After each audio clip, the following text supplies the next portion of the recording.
O ano de 2026 pode acentuar mais uma vez as fragilidades do Brasil para combater a crise climática. O Brasil sediou em 2025 o maior encontro mundial sobre o clima. A COP30 reuniu líderes globais que discutiram, entre outros temas, aquecimento, transição energética e financiamento para as ações. Mas será que o que foi tratado na COP vai ser colocado em prática? Governos, empresas e a população estão preparados para desenvolver ações para minimizar os efeitos das mudanças climáticas? Para analisar este cenário, estamos recebendo agora no Jornal da Itatiaia a chefe do Departamento de Relações Internacionais da PUC Minas, professora Mariana Ballau, que tem uma tese de doutorado sobre mudanças climáticas e essa tese de doutorado, inclusive, virou um livro. A professora participou em novembro das discussões da COP30. Professora Mariana, bom dia, obrigado pela presença. Bom dia, eu que agradeço. Obrigada pela presença, professora, bem-vinda. É possível, dentro dessa pergunta que a gente fez, população, empresas, terceiro setor, governos colocarem em prática e o que foi definido na COP30? Bom dia a todos e todas.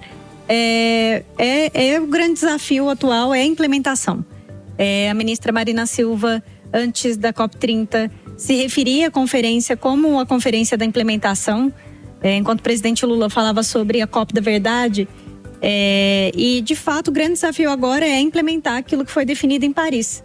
Paris, na semana passada, completou 10 anos de existência, é o principal acordo, a principal decisão política na área de mudança do clima.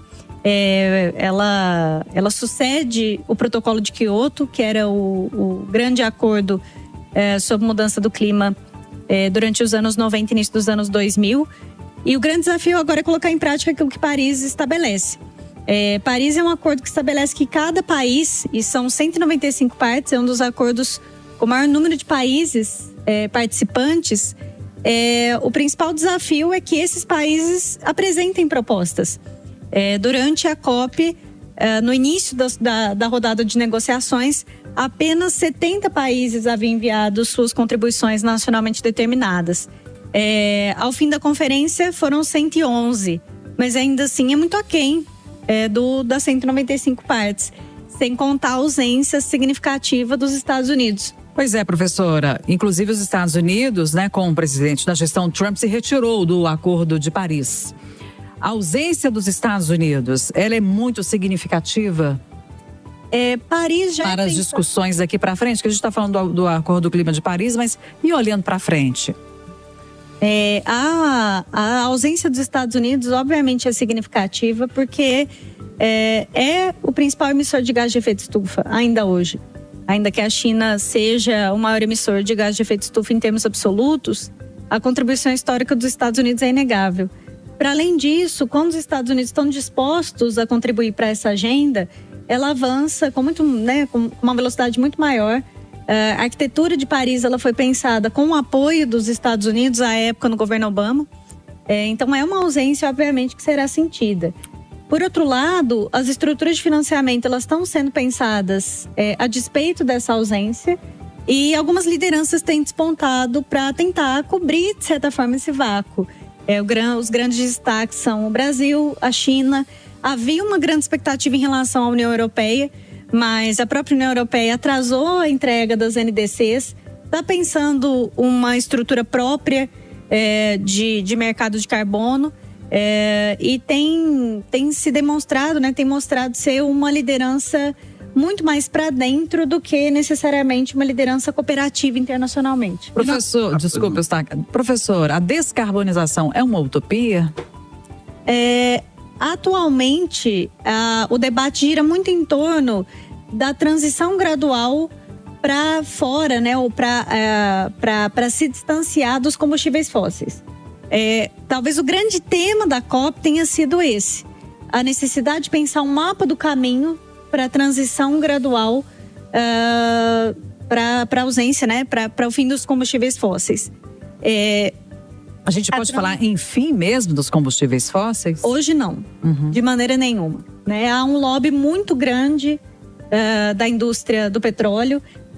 Houve na COP30 mais lobistas do petróleo credenciados que populações, que representantes das populações indígenas e comunidades locais. Então, isso não aconteceu por acaso. As duas COPs, as três, na verdade, antes, né, COPs que aconteceram antes da COP30, foram COPs que aconteceram em países muito, né, que tem essa indústria muito forte, que são países exportadores de petróleo. E a próxima COP vai acontecer na Austrália, né, uma presidência co-chefiada, né, por Austrália e Turquia. E a Austrália é um país que, conhecidamente, tem, né, a população, em média, consome muito mais que a média da população mundial.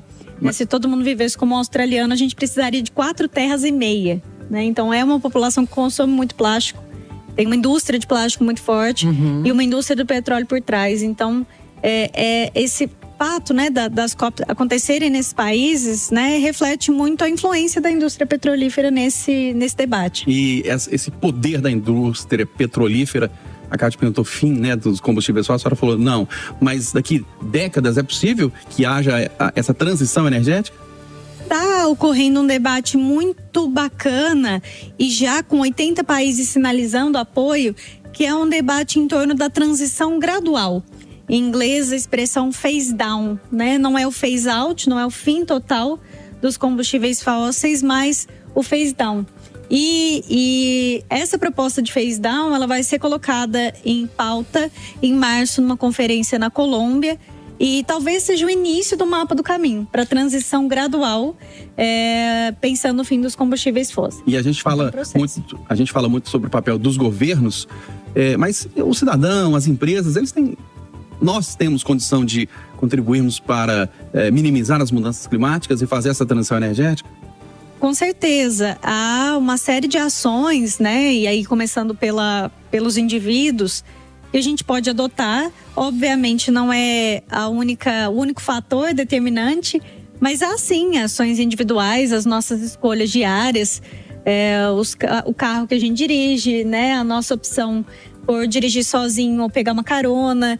Enfim, todo aquele debate em torno das pequenas escolhas. Mas, obviamente, é um debate que tem que ser sempre casado, né? Além das nossas escolhas individuais, a responsabilidade empresarial, que é um tema que está muito em voga. Então, hoje em dia, fala-se muito em ESG, né? Environmental Social Governance, que é uma espécie de certificação das empresas. Para além disso, existe todo um arcabouço internacional denominado Objetivos do Desenvolvimento Sustentável, que devem ser aplicáveis não só aos países, mas às empresas, às universidades, né? Então, uma expectativa é que os próximos 5 anos sejam anos da implementação, o final ali dessa Agenda 2030, pensando a próxima agenda, que deve ser inaugurada em 2030, quando da finalização dos ODS. Então, tudo isso gera uma expectativa desses atores, né, que esses atores, estados, né, empresas, sociedade civil, estejam todos no mesmo barco, mas obviamente é uma mudança civilizacional. Professora, e para finalizar, porque a gente vê muitas correntes torcendo o nariz para o assunto mudanças climáticas. Como é que a senhora vê essa posição? E como é que a senhora vê também a reação até daqueles grupos que são os mais afetados das periferias, nas grandes cidades, regiões com pouca infraestrutura, quando acontecem chuvas torrenciais, quando vêm os fenômenos climáticos devastando tudo? Uma necessidade, na verdade, um imperativo é educação ambiental, educação climática. Na escola? Nas escolas, né? Nas escolas. Então, a conscientização de que uma tempestade, né, que leva a enchente, que períodos de seca, tudo isso não representa somente um fenômeno que é natural. É agravado e potencializado pela mudança do clima. E é uma mudança que afeta as populações de maneira desproporcional. Então, se fala hoje muito também em racismo climático, em como as mulheres são mais afetadas, as crianças. Um assunto muito interessante nessa COP foi a necessidade de pensar a adaptação das crianças. E tudo isso que você falou, né, a questão dos mais afetados, tudo isso toca num dos assuntos centrais. E aí eu falei do phase down de combustíveis fósseis, mas talvez o assunto central da COP30 tenha sido a adaptação. Foi, acima de tudo, a COP da adaptação, né? Para além da COP da implementação, a Conferência da Adaptação. Então foram estabelecidas metas globais de adaptação que pensam exatamente em olhar para as populações mais afetadas de maneira distinta das populações que têm, né, privilégio, enfim, que gozam de privilégios e gozam de estruturas para lidarem com os efeitos extremos das mudanças do clima quando eles vêm. Então, há uma parcela da população que tem água encanada, tem saneamento básico, tem uma estrutura, né, para lidar quando há escassez de água ou quando, enfim, acaba a luz em virtude, né, de uma tempestade. Então, a meta global para adaptação ela é importante porque ela pensa em estruturas de apoio exatamente para as populações que vão ser mais afetadas quando os eventos extremos climáticos se tornarem ainda mais frequentes. Eles já estão muito frequentes, mas quando eles se tornarem ainda mais frequentes.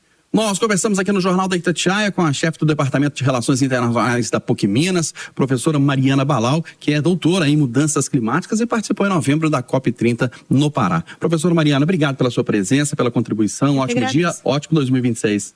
Para todos nós. Obrigada, professora. Até breve. Muito obrigada.